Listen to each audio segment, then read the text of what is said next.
Excellent. Alors, de retour ici au Sabot d'Olonne, Sandrine à la salle Haut-du-Bon. Depuis hier soir, on est en direct. On est en direct encore jusqu'à ce soir, vers minuit et demi. On devrait terminer cette soirée. N'hésitez pas d'ailleurs à venir ici à la salle Haut-du-Bon si vous voulez découvrir un petit peu les coulisses de TVton 85. Et on a donc un nouvel invité avec nous sur le plateau, Benoît, qui vient de nous rejoindre. Bonjour Benoît. Bonjour. Alors Benoît qui est le gérant, un des partenaires de TVton 85 et gérant de l'hôtel-restaurant Les Voyageurs, installé au Sabot d'Olonne, c'est bien ça? C'est ça. Alors Voilà. hôtel-restaurant où on fait plein de choses, des chambres pour dormir bien évidemment, Voilà. un restaurant pour manger, mais aussi Oui. des soirées cabaret. Des soirées cabaret, voilà. Depuis pratiquement quand on est arrivé, c'est-à-dire que voilà, moi je suis musicien de formation et puis en reconversion en 2014, on a acheté cet établissement et on n'a vraiment pas tardé. 6 mois après, on a commencé à intégrer des artistes parce que je tenais à faire venir les artistes, au moins les laisser s'exprimer. Et puis ça a très bien fonctionné. On a commencé avec notre ami Chapuz, qui est connu dans le coin, pour lequel je compose aussi. Et puis on a fait venir après un magicien, des orchestres de jazz, des choses comme ça. Et ça fait 2 ans et demi que ça dure. On est vraiment content parce qu'il y a de plus en plus de monde et tout le monde a l'air d'apprécier. Donc voilà, un vendredi par mois, bon, on n'est pas à Paris non plus, et un vendredi par mois de septembre à juin. Vous accueillez combien de spectateurs sur une soirée cabaret? À peu près, c'est la salle de resto principale, donc entre 65 et 70. Voilà, ça fait une salle assez conviviale. Et puis on a un bon cuistot qui nous fait des bons repas améliorés et très sympathiques à chaque fois. Et voilà, c'est une bonne chose, c'est vraiment une bonne chose. On est très content de ça. Et tout naturellement, vous avez proposé d'aider le Téléthon, en tout cas d'aider Téléthon 85, on vous en remercie. D'ailleurs, quel lien vous avez avec cet événement qu'est le Téléthon? Un lien artistique avec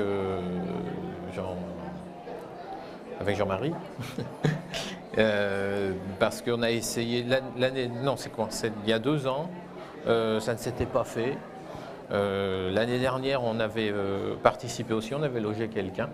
Voilà, donc je trouve ça normal qu'on puisse au moins offrir le logement aux gens qui viennent, qui visitent, qui font quelque chose pour le Téléthon, quoi, c'est normal.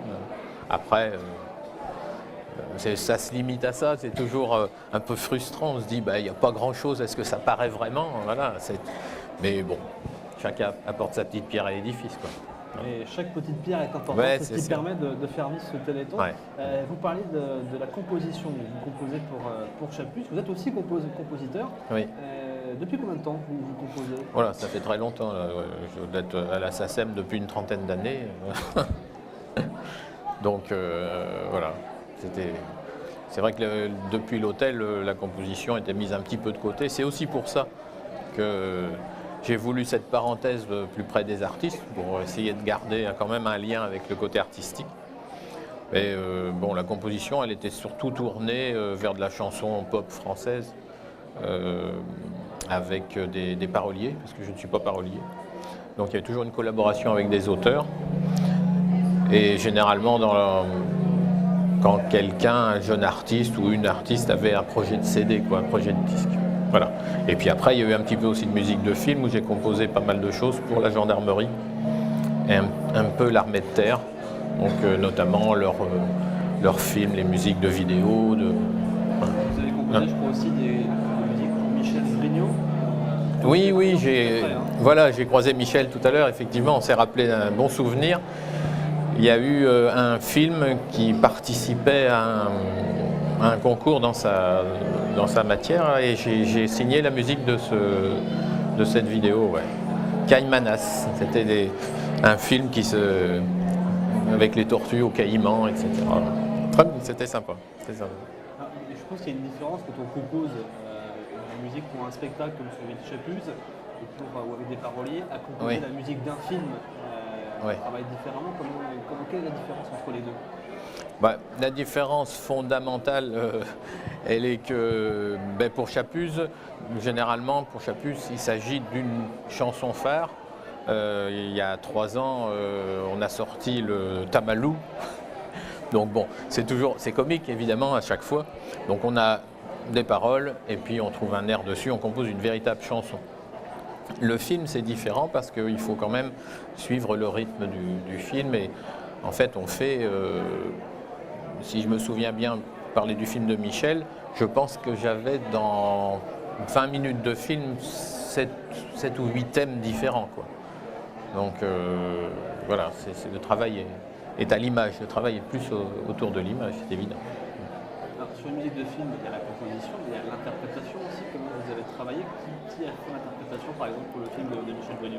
Ah ben là, j'avais un studio à l'époque et tout était en analogique et en numérique et on créait donc l'orchestration directement au studio. Voilà. Je lui avais produit l'ensemble, remis le CD à l'époque, pas le MP3, mais le CD à l'époque. Voilà. Ouais. Alors, je reviens sur l'hôtel. L'hôtel, donc, les gens installés au Sable d'Olonne. Où est-ce qu'on vous trouve précisément dans les Sables d'Olonne? C'est face à la gare, face au parking de la gare, plus proche des cars. On est là. Voilà. Et on est ouvert tous les jours, tous les midis, pas le soir, et tous les midis du lundi au samedi. Donc si on veut des renseignements sur les cabarets, on peut venir nous voir. Et il y a un site, on a mis un site cabaretlevoyageurs.situ.fr que les gens peuvent consulter aussi. Il y a les programmes et puis voilà. Et je voyais, j'ai le programme sous les yeux. Le prochain sera le 15 décembre, hein, si je ne me trompe pas. Voilà, ben, c'est déjà complet. Les 4 ailes, c'est ça? Les 4 ailes, oui. Les 4 ailes, donc ouais. le 15 décembre, chansons françaises. Voilà, polyphonie, 4 filles de Saint-Gilles et de la région qui sont extraordinaires, quoi. Elles sont marrantes comme tout. Elles avaient fait une intervention l'année dernière et elles ont sorti un nouveau spectacle et elles tenaient à le présenter chez nous à cette fin d'année. Donc c'est sympa.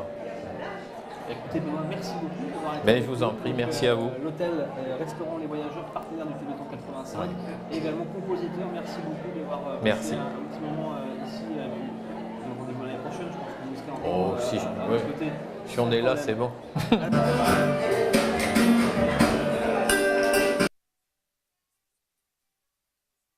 Qui participaient à la course et c'était 1400 coureurs qui ont participé hier en courant plus de 6 heures pour le Téléthon, pour faire avancer la recherche, pour les familles, pour les malades. Effectivement, on a vu les images, il y avait une belle ambiance. Là, on est dans le secteur de la banque. Ce sont les salariés du secteur financier, bancaire. Bancaire et qui étaient là, tous mobilisés. Et c'est une mobilisation qui a porté ses fruits. Combien a rapporté cette opération? 200 000 euros. 200 000 euros. Marie-Christine Louis, un grand bravo. Et du coup, ces 200 000 euros, on les retrouve bien sûr ici, regardez. Nous sommes, pour notre collègue du Téléthon, à l'heure où nous parlons, 22 762 425 euros. Un grand merci Marie-Christine Loïs. Vous transmettrez nos félicitations à tous les participants là. Agathe.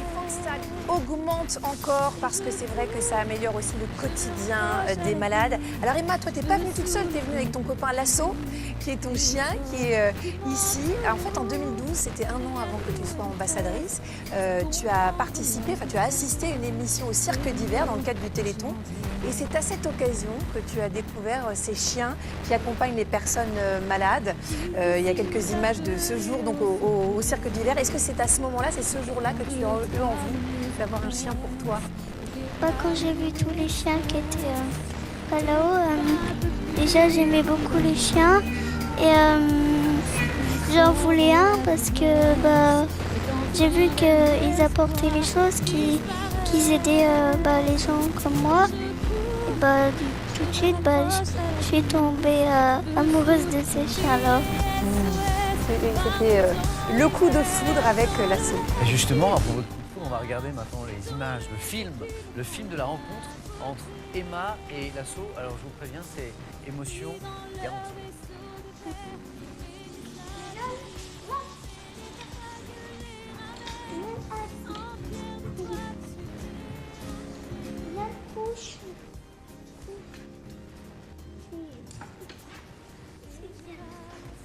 Depuis plusieurs jours, Emma et sa maman Sandrine suivent un stage d'éducation canine au centre Andy Chien d'Alençon. Donc là, la commande c'est X2. L'idée d'avoir un chien d'accompagnement pourrait tout changer pour cette petite fille atteinte d'une laminopathie, une maladie musculaire dégénérative.